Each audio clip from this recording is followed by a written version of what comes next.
All right, so what I'm working on right now is I need more women to contact me to do interviews.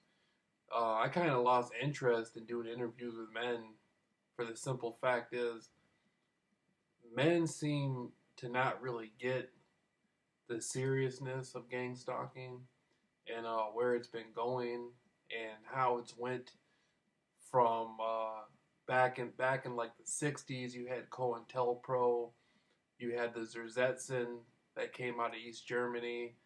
Um, you could see Scientology stalking, people who expose or leave Scientology get stalked, and it went from that to this white glove treatment that the Freemasons use through the private security industry and the community policing programs, etc.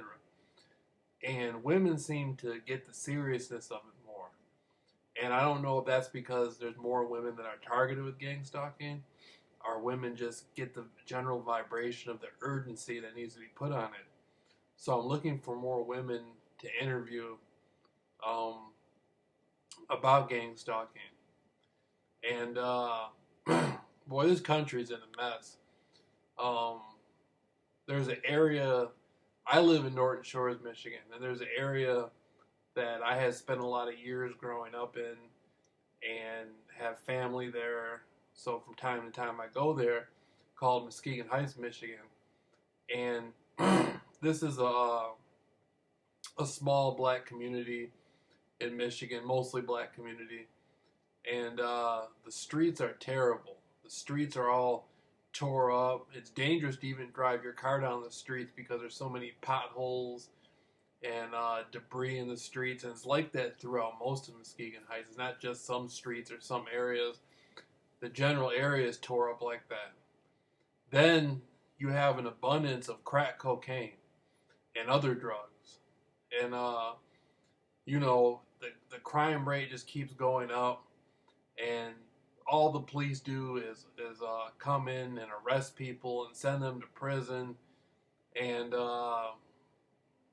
there's an enormous amount of people coming from that community that are going to prison, and there's been so many exposures over the years of how the Central Intelligence Agency put massive amounts of cocaine on the streets in America. Gary Webb, a journalist, exposed that many years ago, and that Colonel Oliver North, he got arrested for that, for bringing the drugs into the country, United States Colonel, and people just see this stuff in the news, and they see this stuff in these alternative news outlets as well.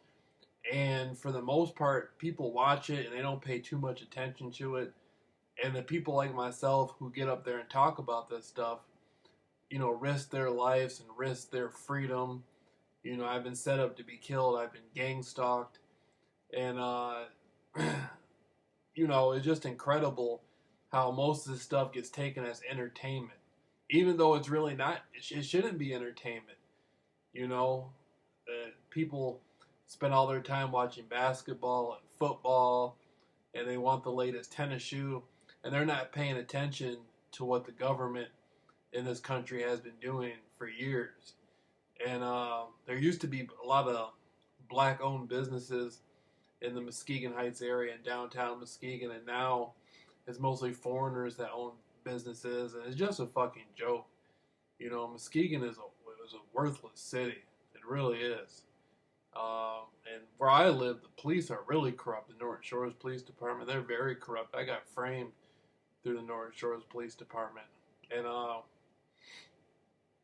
it's just incredible how horrible this country has gotten and how many scams have come out. We watched 9/11 happen, and everybody who's actually researched the subject has found out that the government was instrumental in creating the 9/11 disaster. I was instrumental in researching Jonestown. That was a CIA, FBI cover up, how they killed all those people down there. They actually had a team of people waiting, mercenaries and Green Berets and stuff, waiting to go in and kill the remaining people that didn't drink the poison. after these people killed Congressman Leo Ryan. Terrible, terrible stuff. And you can go back and even research some other research I had exposed. Um, that whole Manson thing with that war, how supposedly uh, a girl named Leslie Van Houten had carved war into his Leno-LaBianca's stomach with a fork. And if you go back and you examine the pictures, you can tell that's not a fork that did that. It's actually marker. Um, the detective set that up. They set that crime scene up for some reason. And I'm not really sure if these people actually killed the LaBiancas and the detectives covered it up, or these people are under mind control or something. It's a big subject, and there's all kinds of them, like the Son of Sam. How it's come out now that the Son of Sam, David Berkowitz, didn't actually kill 8 people. He only killed 2 people. And the cult that he was in, the Process Church of the Final Judgment, their members were there on the scene and killed the other people, the other 6 people. There was 8 in total. So there's all sorts of government cover-ups and scams going on in the U.S. government for many years. It's been going on. And I do interviews. That's what I'm looking right now for somebody I can just do interviews with, like a co-host. Nice woman, talk about gang stalking and all this other stuff.